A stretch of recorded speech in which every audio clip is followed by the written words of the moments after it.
বলে ওই সাহাবীর মতো সূরা ইখলাস যখন নাযিল হয়েছে তো মসজিদে নববীর থেকে বাহির হয়ে রাস্তায় স্লোগান দিতেছে।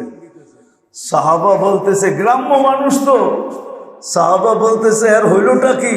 স্লোগানও কি? নেমা রব রব্বুনা, আমাগর রব, জয় রবের জয়, রয় স্লোগান দিতেছে জয় রবের জয়, নেমা রব রব্বুনা। সব ছুটে আসছে, তোর কি হইল? তো কয় শুনিস না একটু আগে আল্লাহ রসুল যে শুনাইল, ইয়াখুদ কালিল ওয়া ইউতিল জাজিল।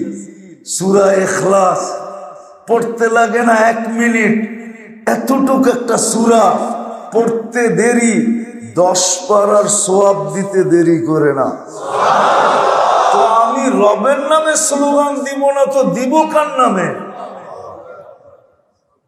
আগে কেউ বুঝে নাই যে ও বাইরে স্লোগান দিতেছে কেন, ফাটায় স্লোগান দিতেছে নেমার রব রব্বুনা, তাও নাইচা নাইচা দিতেছে। সবাই দৌড়ে আসছে, কি রে ভাই তোর? ইয়াখুদ কালিল ওয়া ইউতিল জাজিল, ছোট্ট একটা সূরা পড়তে দেরি 10 পারার সওয়াব দিতে দেরি করে না। 2 বার পড়লে 20 পারা, 3 বার পড়লে পুরা 30 পারা এক খতম। তাহলে লাগলো 3 মিনিট, পাইলেন কয় মিনিটের? আরে হাফেজ করে জিজ্ঞেস করেন, 1 পারা পড়তে কমসে কম 20 মিনিট লাগে, 30 পারা পড়তে কতক্ষণ লাগে জিজ্ঞেস করেন, কতক্ষণ লাগে? 10 ঘন্টা লাগে, 10 ঘন্টা। 20 মিনিট করে হইলে 10 ঘন্টা লাগে, আর এখানে মাত্র 3 মিনিট লাগছে। সত্য এটাই।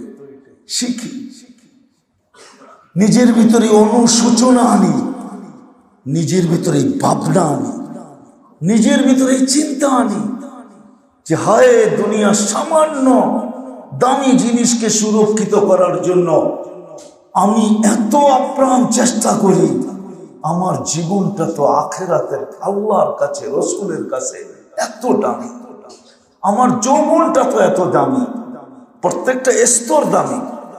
না হইলে আপনি দেখেন মুসলমানের জীবন যদি দামি না হইতো তাহলে আল্লাহ এত বড় পুরস্কারের ঘোষণা কেন দিত?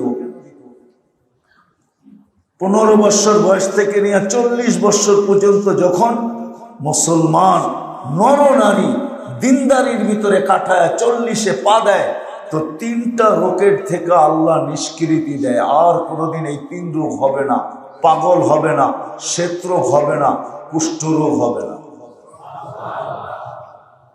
50-এ যখন পা দেয় তো ফাইলের উপরে লেখা দেয় হিসাবাই ইয়াসিরা, ফেরেশতা ফাইল উঠাই বলবে এ তো সহজ হিসাব লেখা, এটা তো কঠিন করার কোনো সুযোগই নেই। হিসাবাই হিসাবাই ও পড়বে, যারে এটার মধ্যে তো সহজ হিসাব লেখা, রাখ এটা ঠিক আছে, ঠিক এটা ঠিক, নাইলে লেখা হইতো না, এতটুক হিসাব। 60-এ যখন পা দেয় তখন আহাব্বাতুল মালাইকা, ফেরেশতার প্রিয় পাত্র হয়, ফেরেশতাদের প্রিয় পাত্র হয়, ফেরেশতাদের কাছে এই ব্যক্তি প্রিয় পাত্র। দুনিয়াতেও, কবরও, হাসরও, সব জায়গায় ফেরেশতাদের কাছে এমন প্রিয় পাত্র হয় যে ফেরেশতা আগে থাকে, পিছে থাকে, ডাইনে থাকে, বামে থাকে। এখন আপনি বলেন এই লোকটা যাবে তো যাবে কোথায়? কোথায় যাবে?